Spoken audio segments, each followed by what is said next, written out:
Kyle here from allmediareviews.blogspot.com. Quick video, as quick as possible. Some winding down the Marillion album videos. I'm going to start on doing the Deer Hunter. I have some other stuff in the works. Today's Thursday. Hopefully on Friday, tomorrow, I'll have a little bit of time. I have plans.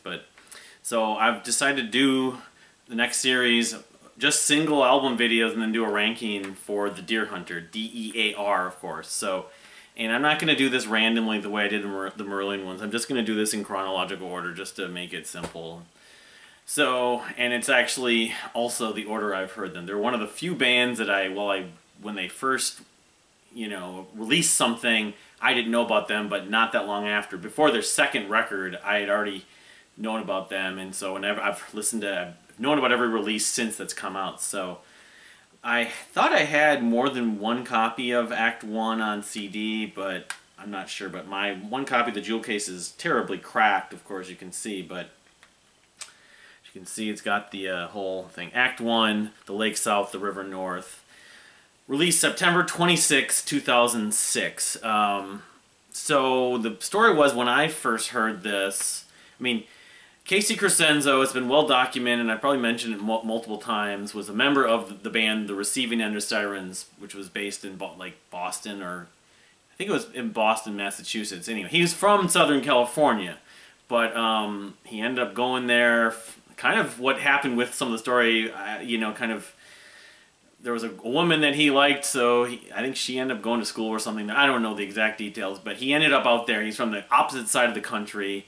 He ended up working at Urban Outfitters, met the guys in The Receiving End of Sirens there, joined their band. They released Between the Heart and Synapse in 2005. They toured a lot.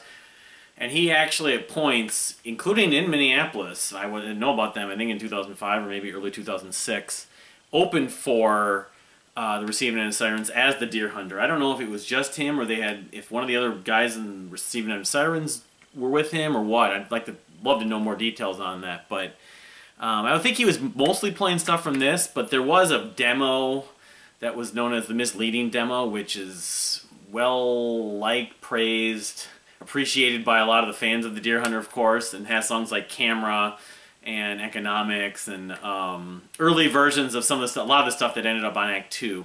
Act 1, though, specifically, I don't know if there were too many or any demos on any of the songs that ended up on Act 1, but because it was kind of following the footsteps a little bit of Coheed and Cambria, but I don't even know if he was aware of Coheed and Cambria and their whole story arc, album-to-album sci-fi story, but because of the way he wanted to release this, and the plan was to release 6 acts at the point that he started it, he released the music for Act 1 first in 2006, while still a member of the Receiving End of Sirens. So for me, I guess I looked it up. I thought it was a little earlier, but it was like January of 2007, which I first came across the music for this. What is, in fact, a full-length album or a mini album. It's a long EP. It's like 30... How long is it? 38 minutes or something like that?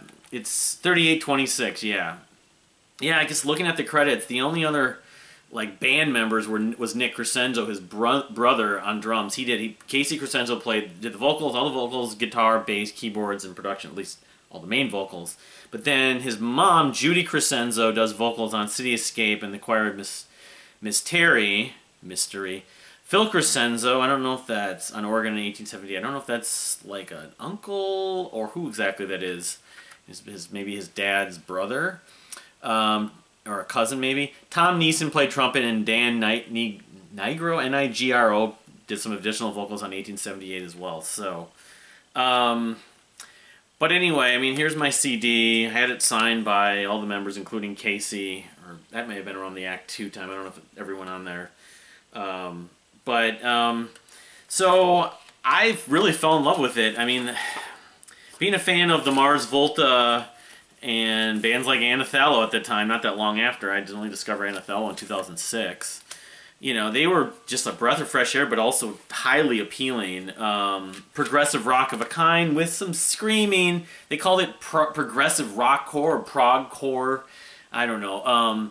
Of course, I also was getting into the Receiving End of Sirens and that album that they had released, Between the Heart and the Synapse, which was also progressive in some ways, but also had the hardcore screaming at points. So I don't know if I got into the two at the same time. I don't know if I think I leaned toward this initially, but it's like by getting into this, it allowed me to enjoy Between the Heart and the Synapse and vice versa. So I'll get my vinyl out right now too. So I've got a couple copies of this. Let's see here. So one by default. I'm going to get the right one here because I know, of course, the artwork. Let's see if this is it. No, that's not it. Because I would see these and that. Here it is. So I've got. This is the second edition that was pressed a few years after the original 2000. Well, it wasn't 2006 when this was pressed, but of course it's different artwork than the CD cover in the digital version. Cause I think this came out like around 2008, 2009, 2010, around the time of Act 3, I want to say. But of course, it came out. All the vinyl came out in a box set. It was released or sold in 2019, but I think people didn't get it till 2020. I never got the box. It was not a cheap thing, and given that I had all these records on vinyl as it is, I decided to pass. Except that you did get the extra record that had the instrumental, like orchestral arrangements, and but I don't know. It just doesn't tell. If I'm seeing what year this. I should know more. I go on to Discogs quickly and find out. But I want to say it was toward the end of the last decade. Man, it just doesn't say there. But it's thick pressing. But I'll get into the actual tracks, favorites, etc. In just a minute. But the other item that was released, which I'll probably show in the next video because I'm going to be talking about Act 2, was this double. And this is the first one that was released. But I think, again, this one... Actually, I'm wrong about that. I think this one was released in 2014, 2015, maybe around the time of Act 4. Because I saw it in the store. This one was released around the time of Act 3. I'm just guessing. I have to go on Discogs, but... Okay, this is 2010, so it was a few years after. It was even past Act 3, but this is where it had Act 1 and 2 together, but again, it was a sort of a new version of the artwork, which I showed in a video I made a few years ago, which was like all my vinyl from the Deer Hunter, of course. So I'll just show this briefly, but, you know, of course, you know, I'll talk about this more in the Act 2 video, too, when I do that next, which, given the schedule, it might be a few weeks. I'm not sure, depending on... It could be next week. I'm not sure. Yeah, I still have the download code. Featuring acoustic versions of The Pimp and the Priest. Yeah, see, it's a lot of Act 2 stuff. So, but here's the Act 1 record. Yep. So... And of course, you know, it's a white vinyl. It's not white, it's like a clear vinyl. Act 1 being clearly the shortest of all the Deer Hunter Act records. And I'm pretty sure it's even like the other, like the only... I mean, yeah, it's really... That's why it you know, the Deer Hunter, they release albums... I got Casey to sign that too. They've released albums, they're never short. I mean, maybe part of it's because to tell the story, the whole concept... yeah, I think this was...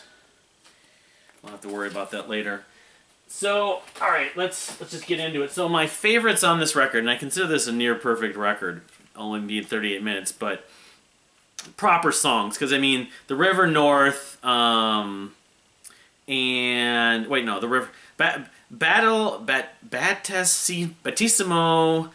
del Fuoco, I should be reading it on here, Battissimo del Fuoco and The Lake South are really just sort of vignette little pieces to kind of, you know, set the stage, and, you know, they're just intro instrumental pieces. Well, they're not just instrumental, there's some chanting and stuff, but, of course, but, and The River North is just an instrumental piece, too, at the end that ends with, you know, the fire, you know, the flame is gone, but the fire remains and everything. You know, there's some vocals on there, but they're stripped down. I consider sort of the meat and the proper tracks on the records, track 3 through track 7. His Hands Mash His Tongue became, probably has been and may always will be my favorite song from the Deer Hunter. The vocal harmonies, there's so much passion on it, the way it kind of builds, and the climax is wonderful in it. 1878 and The Pimp and the Priest are also favorites of mine, and I'd also put City Escape on there. I mean, I love everything on this record for the most part. But the Beach Boys moments, I remember when I initially got into them, I love lots of elements of them, but the Beach Boys moments were my favorite parts of them. But the Pimp and the Priest had that bop bop bop bop bop. It's just something as Brian Wilson and Casey. At that time, I totally thought, well, he's drawing large amounts of influence from Brian Wilson. So that was the biggest thing about him, among other things. I mean, the chamber element, the riffs. City Escape, it's got a very heavy, catchy, energetic, ballsy riff. Similar to the Mars Volta. And the Mars Volta comparisons were sort of fair, especially on that one track. But the dynamics on that track are great. The Inquiry of Mrs. Terry also is one that I've enjoyed. The vocal harmonies, the kind of, you know, the back and forth, you know, chanting. If I could remember the actual lyrics, I should just grab them. It's not breathe in, breathe out, but it's, what do they say? We dance all around, yeah. No. I had it earlier, I should just grab it. I was looking them up online. Breathe in, you know, I mean, and all these songs, they did, like I saw them on what was in effect for the tour, because Act 2 hadn't even come out the first time I saw them in April of 2007.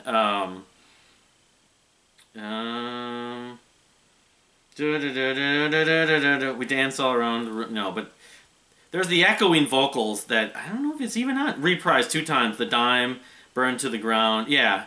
Touch, taste, feel, yeah. That was just a staple live. I mean, they do that a bunch of times. The vocal arrangements with the Deer Hunter were one of the biggest selling points. The way they use vocals. Casey's got a really good voice, but it also has to do with just the writing. I mean, you know, the vocal, you know, kind of, you know, the whole 49, 49. Yeah. Fell in another hole, for the knife, loss of control, for the knife, for the knife. I mean, you read those and it's just kind of, yeah, but when you listen to the way they use them and repeats them, it's sort of emphasis, with emotion, with, you know, the harmonies. You know, it's just that's one of the genius of Casey. I mean, he's a fan of the Beach Boys, a fan of the Beatles, obviously, a fan of Hendrix, you know, probably Queen, and, you know, he's later become a huge fan of ELO, so he loves the use of vocal arrangements in the studio and vocal harmonies. I mean, he did basically this whole thing almost all himself. It's just amazing. And that's what just struck me, is like he's one of the most talented, creative songwriters that I've come across and become a fan of this century especially. And, you know, my love of Kevin Gilbert, he's really the guy that I've kind of looked to as sort of been my generation, or the generation after me, because he's a little younger than me, sort of who I look at. He's a producer, multi-instrumentalist, and arranger, songwriter, and just, you know, this whole writing this concept in a, you know, story theatrical way, and he combined it without it sounding cheesy or becoming too melodramatic. It's a happy marriage, and I don't think he actually has done it even any better actually with this record. Now, a lot of people would scoff at that idea, but, you know, I love all the Deer Hunter records. It's hard to really pick one, but, you know, this is my first love. This is where I got into them first, and I still think it holds up. It sounds tremendous still.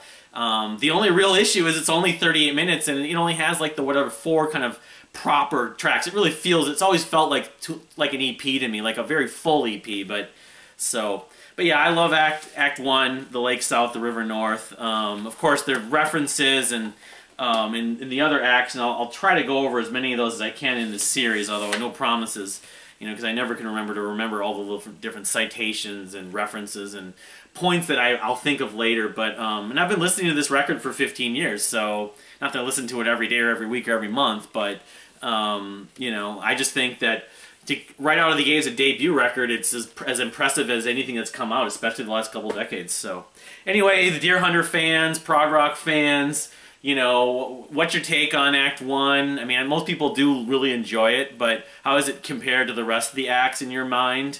And how long have you been a fan of it? So, but appreciate any comments. You know, I'm looking forward to this now second series I've just started. Like I said, the Marillion one's going to get done. I'm going to try maybe doing more of these if I have time for a lot of my favorite bands, just because when I did those artist review series, I just kind of truncated it. I think each album deserves more attention, so just like the Marillion series that I've been doing has. So, but anyway, thank you for watching, and we'll see you next time.